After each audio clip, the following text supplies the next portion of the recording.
Hey there. Thanks for swinging by again. I'm thrilled you're here with me today. I've got a fresh tale to spill, so let's jump right into it.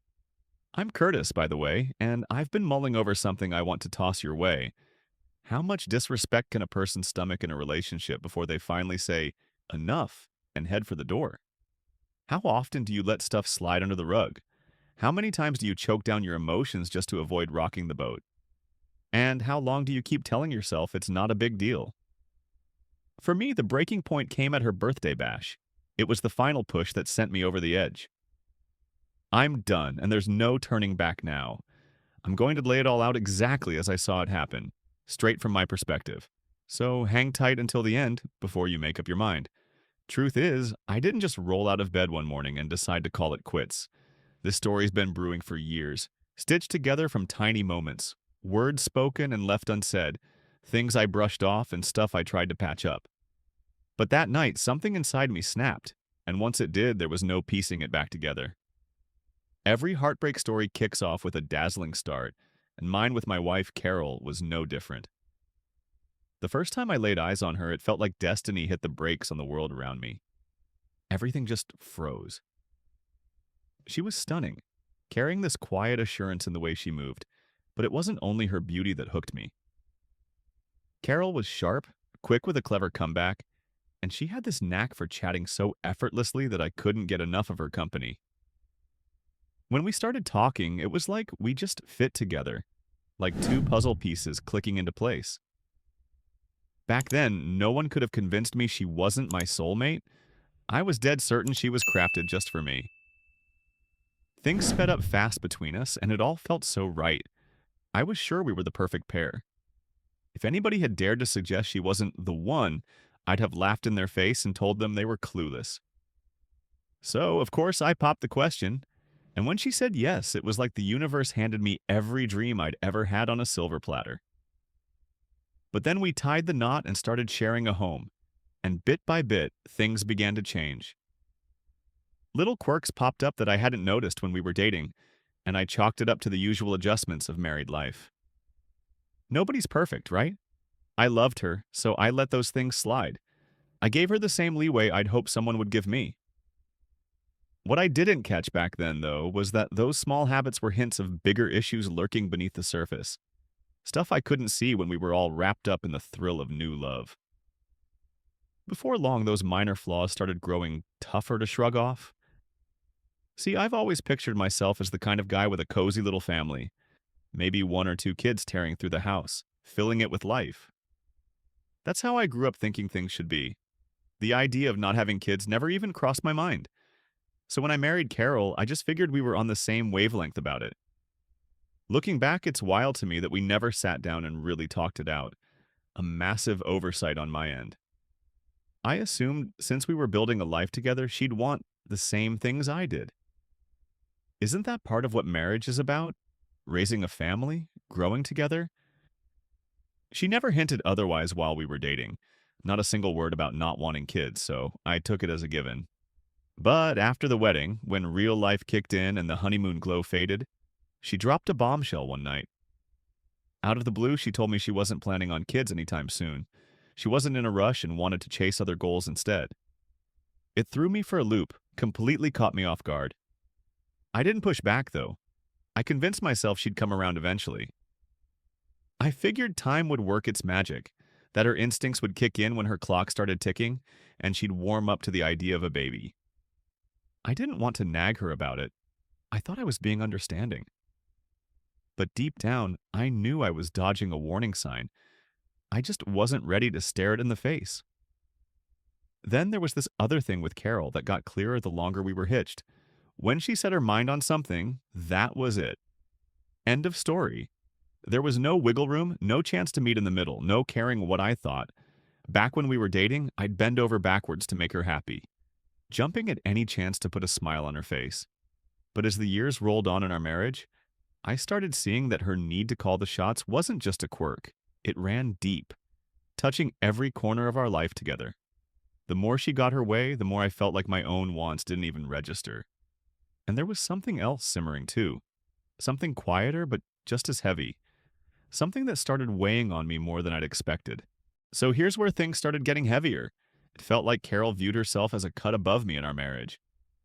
She'd drop these snarky little comments, these put downs that stung, and the worst part, whenever she did give in on something, she'd spin it like she was doing me a huge favor. Like she wasn't just compromising, but settling. That word, settling, hit me like a punch every time she said it. It was her way of hinting that being with me was some kind of charity on her part. I didn't feel loved. I felt tolerated, like I was some burden she was graciously putting up with. Over time, it started seeming like she held all the power in our relationship, while I was stuck scrambling to keep up. I busted my tail to keep our home steady, juggling that with a full-time job, but I couldn't shake this creeping feeling that she saw herself as the better half. All the effort I poured into our life, both inside the house and out, she didn't seem to notice or care. Carol had a job too, sure, but I was the one footing most of the bills. That setup started gnawing at me more and more. No matter how much I pitched in, it never seemed to earn me an ounce of her respect. I was running myself ragged to keep everything afloat, cooking, cleaning, paying the mortgage. Yet in her eyes, it was like none of that counted. She carried herself like I owed her for the privilege of being married to her. She never said it straight out, but the vibe was there, in her little jabs and the way she always put her own wants front and center. It painted this picture that she thought she was the prize and I was just lucky to be along for the ride.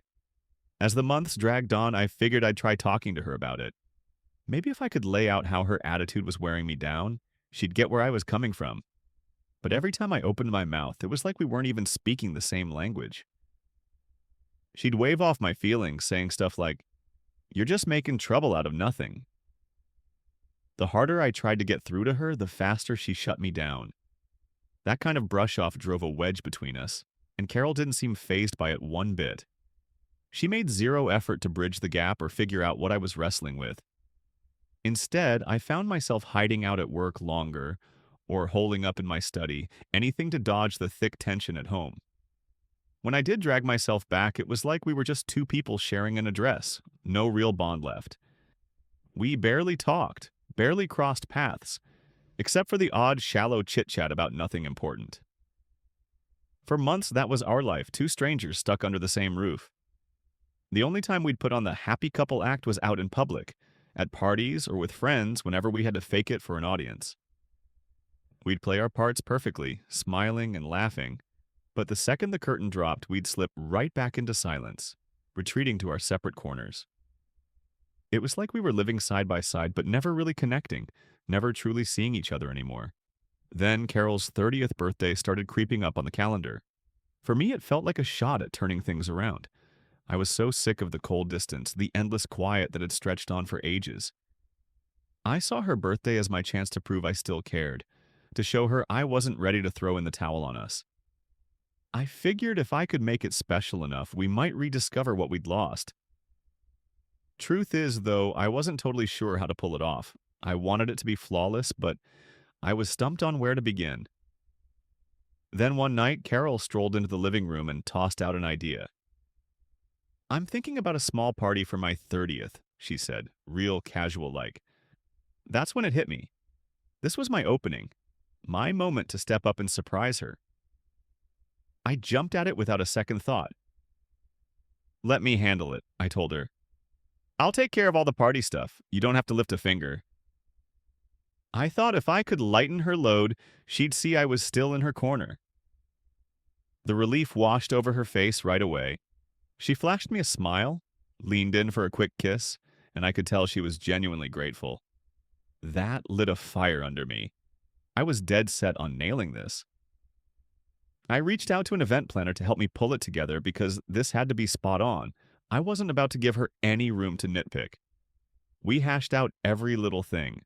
The decorations, the food, the whole vibe, all tailored to what Carol would love. I went all out. Extra flowers to brighten the place up, custom invites to make it personal, a killer playlist, and lighting that set the perfect mood.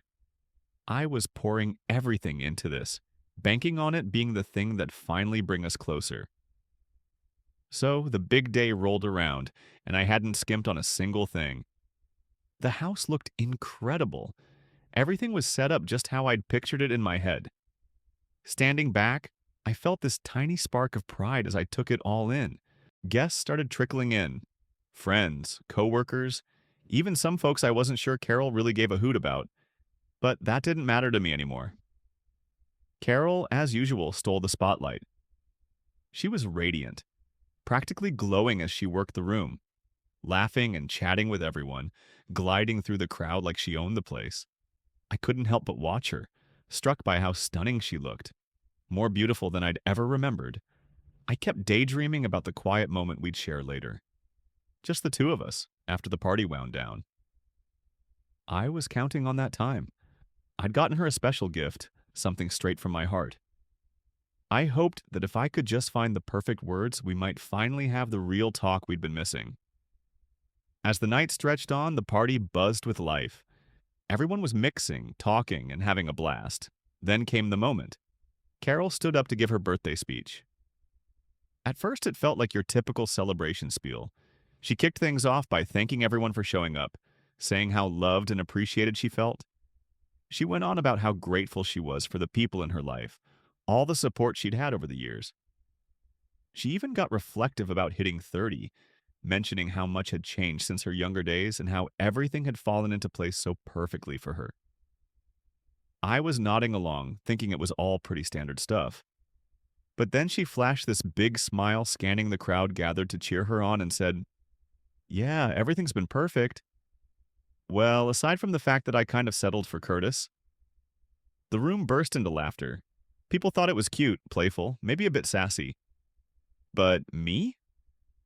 I didn't crack a smile. I couldn't. The second those words left her mouth, it was like the floor dropped out from under me. To me, that wasn't a joke. It wasn't funny at all. I'd heard her toss out that settling line before in passing or during little spats, but this time, she said it in front of everyone. That phrase had been eating at me for months, maybe even years, like a sore that wouldn't heal. And now, hearing it out loud in public, it cut deeper than ever, like a fresh wound that just kept bleeding. It felt like she'd announced to the world that I was her fallback plan, the guy she ended up with because she couldn't do better. The laughter from the crowd only twisted the knife. She went right back to mingling, all smiles, while I stood there, reeling. I couldn't fake it anymore. I wasn't about to let her tear me down like that again, especially not with an audience. So, without a word to anyone, I turned on my heel and walked out. I headed straight to our bedroom, grabbed a bag, and started packing the essentials. I didn't glance back. All I knew was I couldn't stay in that house, in that life, with someone who thought so little of me. A few hours ticked by in silence. I figured Carol was still out there with the guests. Then my phone lit up with a text from her. I felt this surge of frustration bubbling up, but I took a deep breath and checked it. It was short and to the point. "Where are you?" I didn't answer. I was too steamed to type anything that wouldn't make things worse. Then she called. Her name flashed on the screen and I let it ring 6 times before finally picking up. I could tell she was frantic for me to answer, but before she could get a word out, I cut in. "I'm done with your humiliation, Carol," I said. Tonight was it for me. There was dead air on her end, maybe shock, maybe she was just confused. As usual, she acted like she had no clue what I meant. She tried to play it off like it was all a big mix-up, saying it was just a harmless joke. "You're overreacting to something tiny," she told me. My blood was boiling. Overreacting? A tantrum? That's how she saw it? Her words hit me like a slap, and right then it clicked. She'd never respected me enough to care about how I felt. As long as her world stayed comfy, my feelings didn't matter one bit. I didn't even let her finish. I hung up, done listening.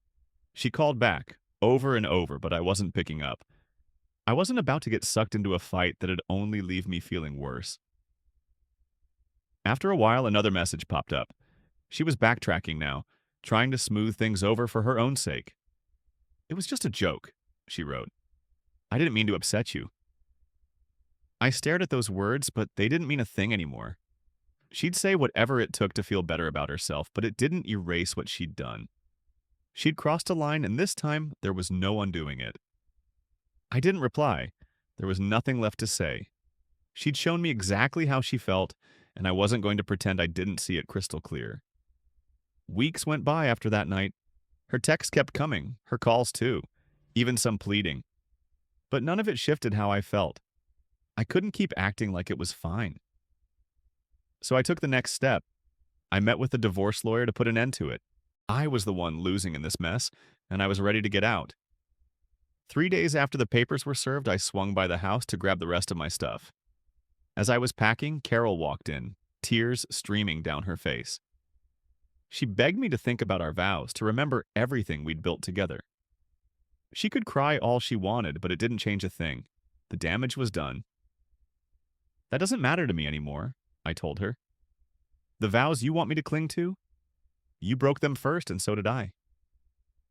Looking back now, a few lessons really stick out from all this. Stuff I wish I'd known before it all fell apart. I want to pass them on to you because whether you're in a tough spot like this or just planning your future relationships, these are things you need to hear. First off, never assume you and your partner want the same things without talking it out. Really talking it out before you tie the knot. I thought Carol and I saw eye to eye on kids, but I never asked her straight up. I didn't dig into those big questions about our future, and that was on me. You can't just guess your partner shares your dreams. You've got to sit down, be upfront, and hash it out before you commit. I learned that the hard way, and I don't want you to stumble into the same trap. Second, if someone keeps disrespecting you, even if they disguise it as a joke, believe them. That's who they are.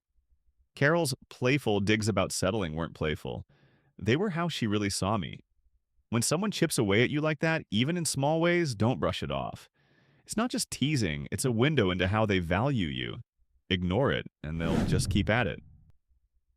Third, quiet in a relationship isn't always a good thing. Sometimes it's a slow collapse. I used to think the silence at home meant we were okay, that no yelling equaled peace. But it wasn't peace. It was distance.